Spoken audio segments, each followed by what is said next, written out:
Magnifique représentation de Louis IX, roi de France, né en 1214 et mort en 1270 à Tunis.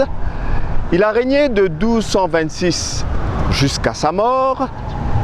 Vous le voyez ici tenant dans sa main droite la couronne d'épines qu'il a rachetée du roi Baudouin de Constantinople en 1239, faisant de la France la nouvelle Jérusalem du monde chrétien.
Aujourd'hui, nous voilà à la découverte de la cathédrale Saint-Louis, un édifice incontournable de la capitale.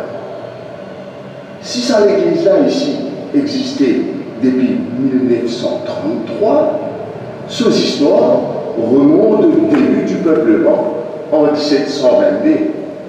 Une longue histoire. Vous voyez combien de centaines de milliers de gens inhalés, mis dans l'espace là. Je ne gagne baptême, je fais une première communion, confirmation. Je l'écoute, sorti ici, il a l'enterré, depuis dans cet espace là. Eh bien, aujourd'hui, nous voilà à la découverte de sa vie là. Et c'est une coïncidence vraiment heureuse que cette cathédrale porte le nom de Saint-Louis. Saint-Louis, qui est un roi de France, qui est le seul roi de France d'ailleurs à avoir été déclaré saint en 1297, il est né en 1214 et il est le roi du royaume de France en 1226. Saint-Louis, c'est non seulement le saint patron du diocèse, mais aussi c'est le saint patron de la capitale. Une affaire extraordinaire. Qui fait une affaire extraordinaire? Qui fait une affaire valorisante pour nous? Parce que Saint-Louis, il amène une vie exceptionnelle. Il répond aux exigences de l'évangile. Il un humain à part entière, mais dans une dimension qui rayonne de la bonté, qui rayonne la justice, qui rayonne l'amour, qui rayonne la charité, entre autres.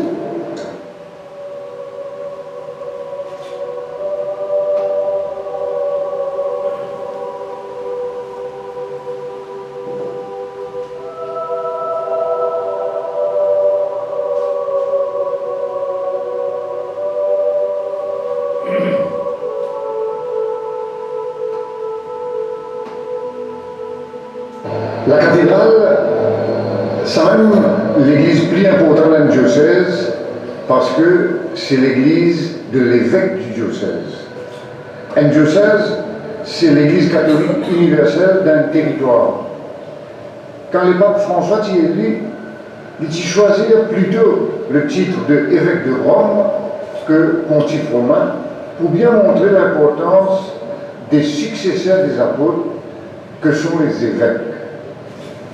Alors, quand vous êtes petit, vous rentrez dans l'église cathédrale un jour, vous trouvez une statue à peu près grandeur, mon pauvre grandeur, vous dites pour maman, qui fait ça madame là, pas cause de moi? Maman dit à moi, mais c'est une statue mon garçon. Après, il a ajouté, mais statue là, il cause toi pas sur la vie. Nous sommes devant une statue, la Vierge Marie. Mais la Vierge Marie, pas sur la vie, il cause alors, nous avons dit que sa cathédrale Saint-Louis là, il cause nous si nous connaissons lire ce qu'il y a là-dedans. Par exemple, quand on rentre dans l'église, on trouve un grand fauteuil. On appelle ça le siège épiscopal. Ce siège-là, il montrait que l'évêque, en tant que successeur des apôtres, en tant qu'enseignant de son peuple, les responsabilités posent le lit pour les bizarres, enseigne le peuple, enseigne l'évangile, enseigne la Bible. Et vous trouvez au-dessus du siège une écution que chaque évêque choisir le thème de son épiscopat pour Monseigneur Pierre, c'est pousse vers le large. Ainsi, vous trouvez par exemple dans le chœur qui est derrière moi, vous trouvez même ce qu'on appelle même vitraux. Longtemps, pas de Facebook, pas de vidéo, YouTube, mais il y a même vitraux. Et chaque vitrail raconte une partie de l'histoire de Jésus.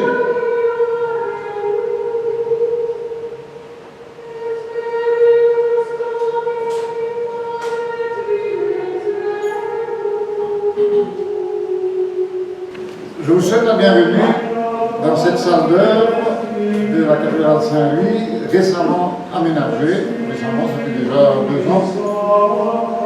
Et on ne sait pas si c'est très historique de dire qu'à côté là, vous avez une très jolie cheminée. Et on se plaît à croire que le Père Laval et ses contemporains ont navigué dans les environs. Mais en tous les cas, le Père Laval a habité ces lieux à Clure pendant toute sa mission à l'île Maurice. Donc je vous accueille dans cette maison dont nous avons gardé, comme vous voyez, les pierres.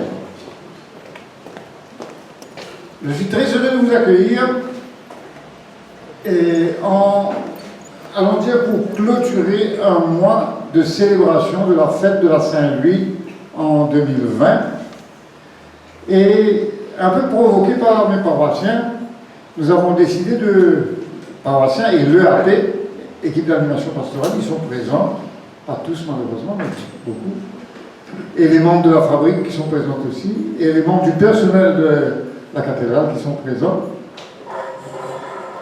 Un peu provoqué par eux pour faire un mois de fête de la cathédrale. Et nous avons divisé ce mois en 4 dimanches. On a dit un dimanche et les 4 dimanches de la joie. Une communauté joyeuse qui s'ouvre vers les périphéries avec le pape François. Nous avons visité et travaillé avec les squatteuses, avec les jeunes, les enfants. Et puis, qui se plonge dans son histoire et qui en prend des leçons de son histoire. Et puis, le 4e dimanche, c'était le 30 août, c'était la question écologique, un souci écologique. C'était les 4 dimanches de la fête de la Saint-Louis. Et en quelque sorte, nous terminons aujourd'hui ce mois de la Saint-Louis en projetant un vidéo, un film de 15 minutes, de 23 minutes. Alors, réalisé par un passionné de l'histoire des églises, en la personne d'Alain Jarnot, que je demande de se mettre debout avec sa femme, et dont c'est l'anniversaire aujourd'hui.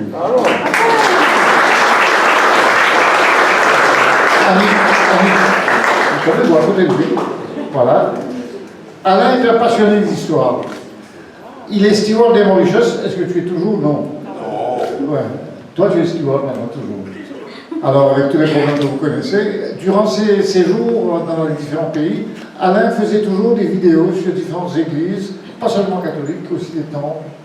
Et il envahissait la toile de ces petites vidéos que vous connaissez certainement.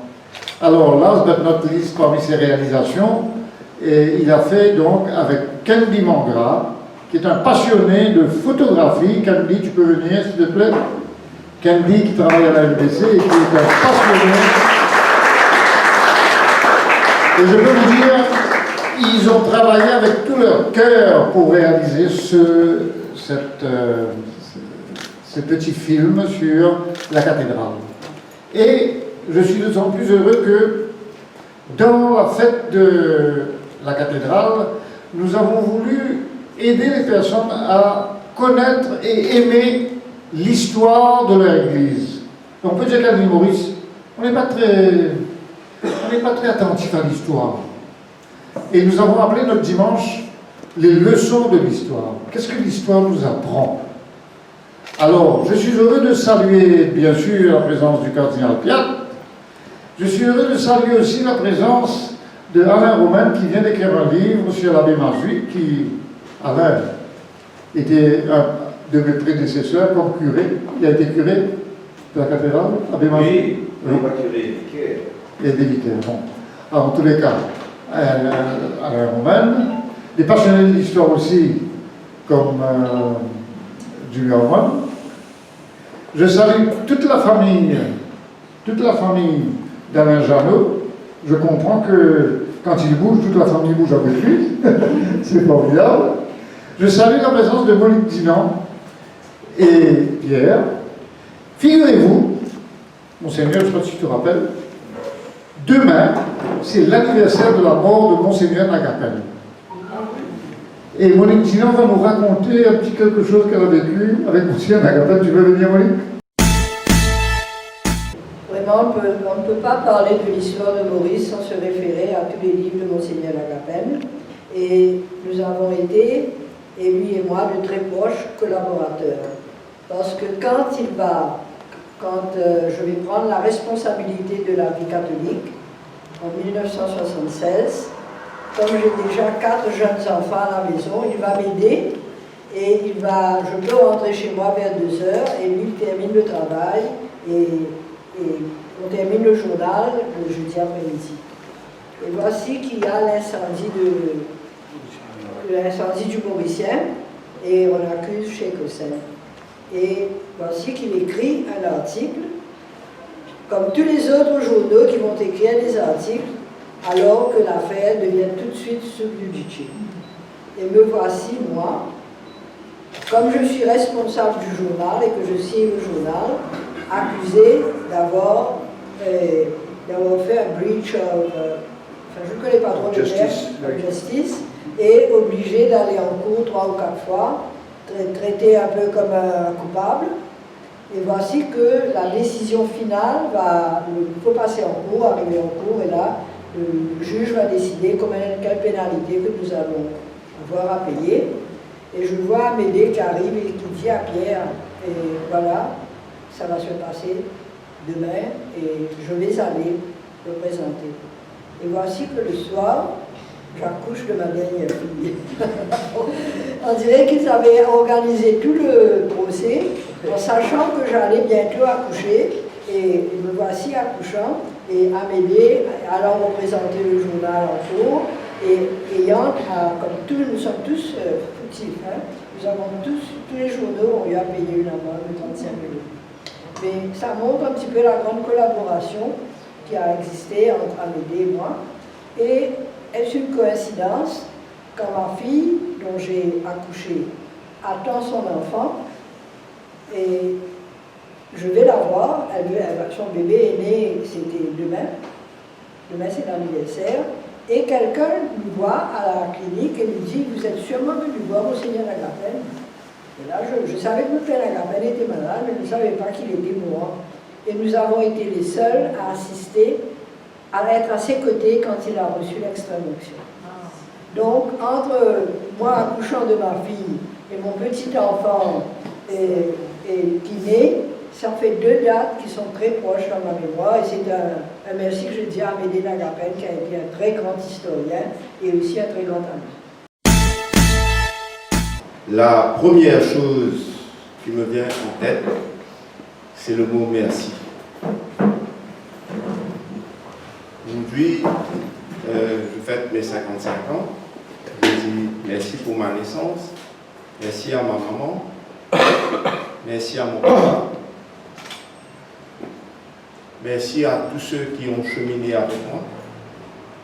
Je dis merci à la vie, merci à ma femme, merci à mes enfants, merci à mon collège.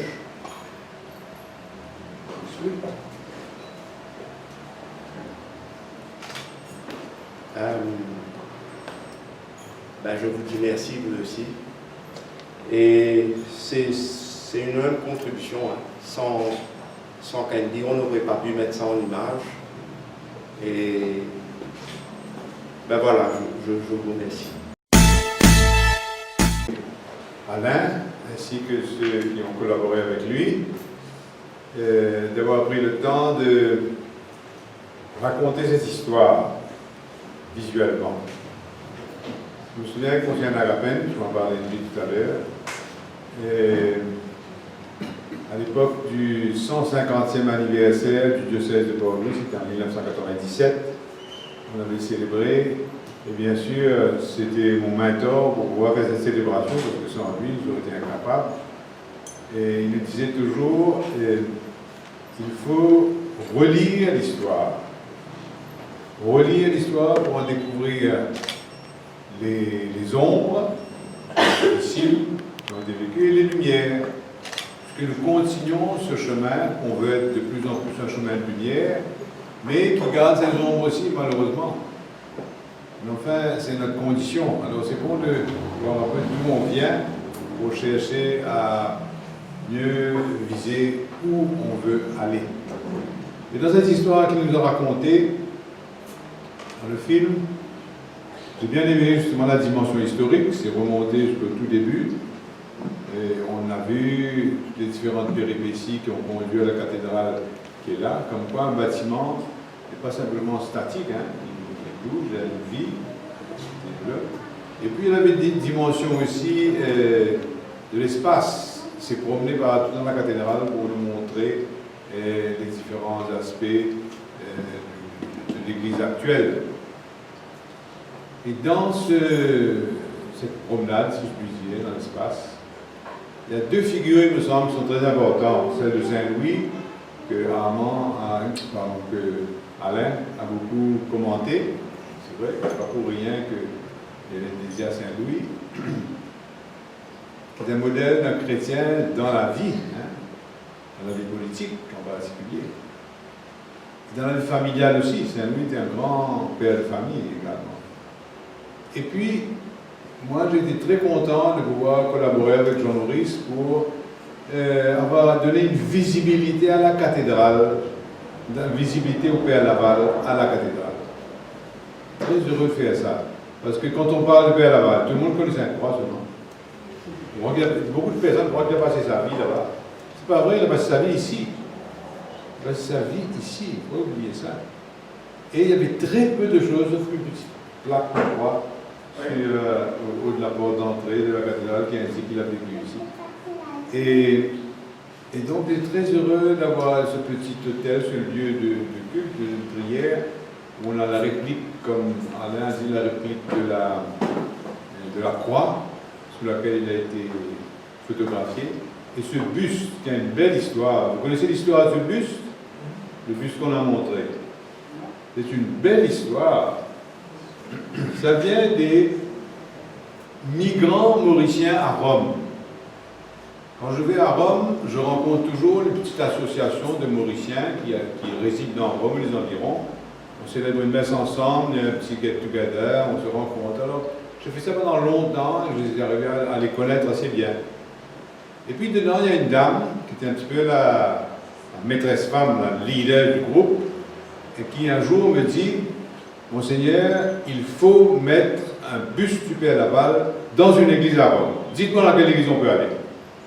Je dis, ma fille, on veut-tu aller faire le porte-à-porte de toutes les églises de Rome pour nous aller dans quelle église? Si tu veux aller voir un prêtre, un curé, enfin, va voir si tu veux. Alors, elle prend ce bâton de pèlerin, elle y va. Premier refus, deuxième refus, troisième refus, quatrième refus, ça part comme ça. Mais elle persévère. Finalement, elle tombe sur un curé dans une petite église, pas loin de là où les sœurs du Bon Secours habitent d'ailleurs. Et elle lui donne le livre du Père Laval à lire. Il lit. Il est captivé par la figure du Père Laval. Et il dit, oui, pourquoi pas? On pourrait mettre un bus. L'église est très petite, mais enfin, il donne un lieu où on peut mettre le bus. Mais maintenant, il faut faire le bus. Il dit, vous savez, d'abord, il faut obtenir la permission du vicariat de Rome, du cardinal vicaire. Alors, elle passe par un évêque qui avait aussi un quartier de Rome, chaque évêque avait un quartier spécial. Alors, elle va, elle prend rendez-vous. Elle arrive à 10h, elle attend jusqu'à 1h. Et après 1h, l'évêque sort et dit, excusez-moi, aujourd'hui, je n'ai pas le temps, reprenez rendez-vous. Elle reprend un mois ou un peu plus tard, même scénario, elle arrive à 10h, elle attend jusqu'à 1h, elle ne peut pas. Là, elle me raconte, elle me dit, moi je vais t'avoir, mon garçon. Tous les jours, elle lui met un SMS, tous les jours, elle lui met un mail. Son mari, qui est un italien, lui dit, je peux témoigner de ça. Ça continue comme ça. Toujours pas de réponse. Mais tous les jours, elle met tous les jours. Finalement, l'évêque devait être changé. Aller dans un autre endroit. Par bonheur, cet évêque-là connaissait le curé de la paroisse qui avait accepté. Il vient voir le curé, il dit, écoute, cette femme-là me fatigue, un peu comme dans la veuve de l'évangile, qu'est-ce que tu peux faire? Tu es d'accord de mettre ce bus-là? Mais il dit, oui, bien sûr, je suis d'accord. Mais alors le curé dit, mais il faut que tu écrives, tu donnes une trace écrite, que tu as la permission, puis tu donnes-moi un papier. Il écrit, fini, elle a ça. Très bien, elle a sa permission. Pas fini. Maintenant, il faut trouver, il y a des règlements à Rome. On ne fait pas un bus dans n'importe quel matériau, il faut faire un marbre spécial avec des architectes ou des sculpteurs agréés, etc. Alors le curé nous dit, on va vous aider. Alors, arrive un premier artiste. Elle a une conversation avec lui, elle parle très bien italien. Elle dit au curé, non, je ne comprends pas, je n'ai pas envie de lui. Bon. Le deuxième, non, il ne comprend rien, je n'ai pas envie de lui. Enfin, ça part comme ça, le curé, tout le moment, elle l'a abandonné. Finalement, une de ses copines à elle, une Mauricienne qui a épousé un autre Italien, qui habitait en dehors de Rome, à un endroit qui s'appelle Grottaferrata. Il dit, moi je connais un artiste, il a un petit atelier dans le garage, dans la campagne, viens voir. Elle va voir l'artiste dans le petit garage, dans la campagne, et là, le type pose des questions, il y avait deux Mauriciennes qui racontent, et elle raconte son histoire. Son histoire, c'était qu'elle, quand elle était petite, elle avait une fille bien malade, elle habitait de la rue Baranderie à Rosine. Pas une fille, une sœur. Sa grande sœur qui était bien malade, et ses parents, elle était à l'hôpital Candot, ses parents l'envoyaient porter du linge, porter de la nourriture à sa sœur.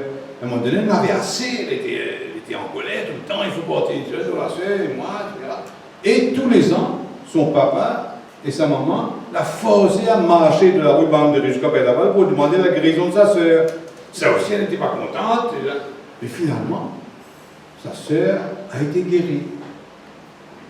Et là, depuis ça, ses yeux sont ouverts sur Père-Laval, et elle a eu une dévotion extraordinaire pour Père-Laval. Elle s'est dit, là, il faut que je rentre à Père-Laval, il faut que je mette un buste dans une église de Rome. Alors, finalement, elle cause avec son artiste, là, le sculpteur, et puis le sculpteur écoute avec beaucoup d'attention, et puis lui dit, écoutez, j'ai compris un peu, mais je n'ai pas tout compris. Revenez dîner la semaine prochaine, je ne sais pas quoi, vous allez nous raconter encore. Alors il raconte. Alors elle lui dit, ça oui, je vais prendre cet artiste. Elle prend l'artiste, et puis elle lui dit, je vous demande une seule chose, une seule condition. C'est que ce Père Laval dont vous avez fait le buste, ce soit un Père Laval souriant. Si vous regardez, vous allez voir. c'est un père Laval souriant. Comme si il sourit sur ses enfants. Vous voyez, le père Laval n'est pas arrivé à la cathédrale par moi. C'est l'artiste qui, quand il est venu, après avoir mis plus la robe, on l'a invité ici pour le remercier. Il m'a donné, à l'église comment dire, c'est un buste en plâtre, c'est pas en marbre. Avant de faire du marbre, il faut faire un modèle en plâtre. Et il nous a donné cela, en souvenir de cette brave personne qui, à Rome, s'était battue pour que le père Laval soit présent quelque part.